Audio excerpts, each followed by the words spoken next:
Un bosque es tantas cosas. Dependiendo de quién aborde su estudio y qué aspectos se traten de él, se le pueden dar miles de definiciones.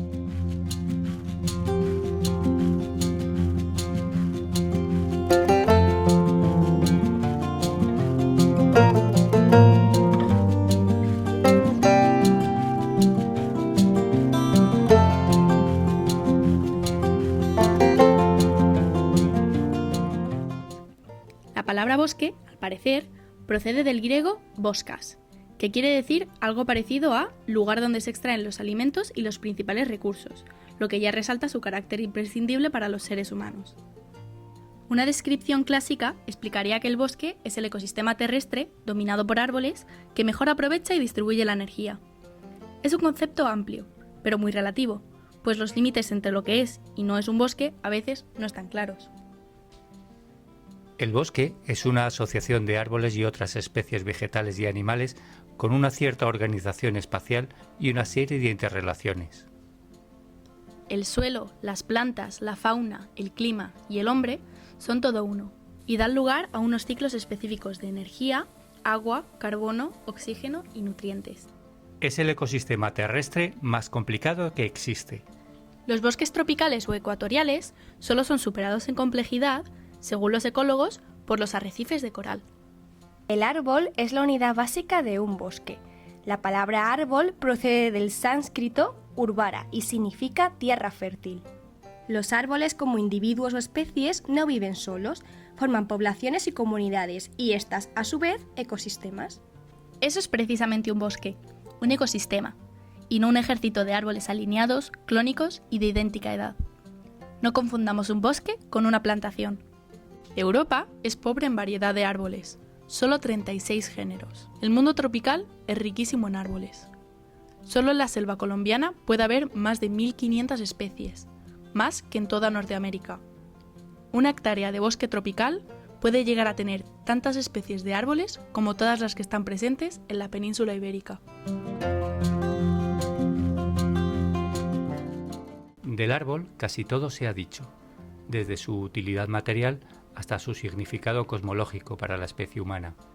Pero ante todo es una planta más, una planta que ha alcanzado en su evolución un gran porte leñoso, capaz de dominar el ecosistema con ventaja sobre otras plantas. Sin embargo, en el aspecto biológico no se diferencia de cualquier otra especie por pequeña que sea. La vida de un árbol empieza como la de cualquier planta, de una semilla. En su ciclo vital crece en longitud y grosor, gracias a sus tejidos embrionarios y a la función clorofílica. La longevidad de las especies es muy variable, aunque hay que decir que el árbol muere por debilitamiento, pues en realidad siempre conservan tejidos embrionarios en sus yemas, y por tanto son inmortales en teoría. Se podría decir que son los demás seres vivos los que le ayudan a morir definitivamente. No todos los árboles forman bosques, solo algunas especies son capaces de agruparse y dominar. El resto viven como meros acompañantes. Algunos bosques presentan una o dos especies dominantes, pero la mayoría son mixtos multiespecíficos, de hasta un centenar de especies. Los bosques han colonizado casi todos los rincones de este planeta, excepto los polos, los desiertos, la alta montaña, el medio marino y pocos lugares más. Hay árboles capaces de vivir en condiciones más extremas de sequía y frío, pero en tales casos no forman grandes bosques, a lo sumo bosquetes dispersos. En España los hay adaptados a los terrenos más inhóspitos, como los sabinares o los pinares de pino carrasco, y a suelos volcánicos, como los pinares canarios, capaces de sobrevivir a los incendios naturales al igual que los alcornocales. Solo un 7% de la superficie del globo, un 28% de las tierras emergidas, está poblado de bosques. El bosque continuo más grande del mundo es el de la taiga rusa, dominado por el alerce siberiano. En el mundo mediterráneo, el concepto de bosque es complejo. Las extremas condiciones del clima producen grupos de vegetación muy subterráneos, con gran cantidad de materia viva que se distribuye en raíces y órganos bajo tierra, que cambian según la humedad ambiental, que se aprovecha al máximo en forma de rocíos o de condensación de nieblas. El suelo está lleno de vida.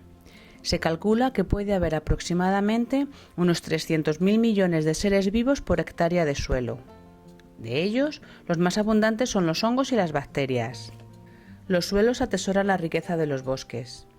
La capacidad de recuperación de estos depende de la conservación de sus suelos.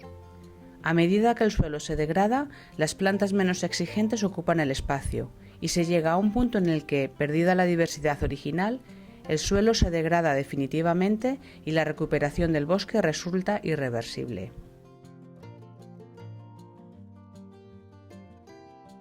Árboles y matorrales mediterráneos se mezclan uniformemente en un todo imposible de separar, lo que ha dado lugar al concepto de monte, tan peculiar de nuestro país y tan difícil de traducir a otros idiomas.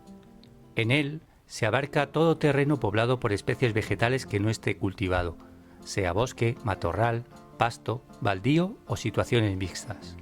La encina, el árbol más representativo de la España mediterránea, es un ejemplo perfecto de lo que acabamos de decir. El mismo árbol puede ser arbusto o mata, y se le llama encina, chaparra, carrasca o barda según sea árbol o arbusto. Los beneficios que produce un bosque no son solo los que podemos apreciar a simple vista, materiales, espirituales o de ocio. Podríamos decir que su aportación ecológica es 3 veces más valiosa que su simple valor económico.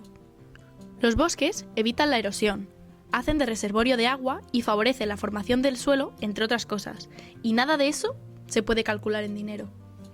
Por el estado y abundancia de los bosques se puede valorar la calidad ambiental de una región o de un país.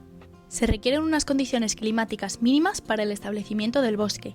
Sin una precipitación anual media mínima superior a 100 milímetros, una humedad relativa superior al 50% y una temperatura media durante al menos 2 meses al año de más de 10 grados centígrados, ninguno de nuestros árboles autóctonos puede formar bosques. La estepa, el desierto o la tundra son ecosistemas igualmente naturales, igualmente bellos y complejos, que se desarrollan donde los árboles no pueden completar su ciclo vegetativo. El hombre ha extendido ampliamente estos ecosistemas en paralelo a sus civilizaciones, en detrimento del bosque. Hay que distinguir las estepas naturales de las antrópicas. En nuestro país hay también semidesiertos, pseudoestepas y tundras alpinas, así como saladares y marismas, que no se produjeron por la intervención del hombre. El hombre ya ha arriesgado demasiado la vida de los bosques y de los suelos cuya formación había costado tantos miles de años. Aprendamos a gestionar adecuadamente nuestra riqueza forestal, o inevitablemente el daño revertirá en nosotros mismos. No podemos permitir que un solo metro más de bosque natural sea talado. Necesitamos a los bosques para respirar, beber, comer, limpiarnos, mantener nuestra salud y la del entorno, pero no menos para pensar, sentir, admirar, crear y disfrutar, sobre todo disfrutar de su compañía. Es decir, que necesitamos al bosque para ser y sobre todo para progresar.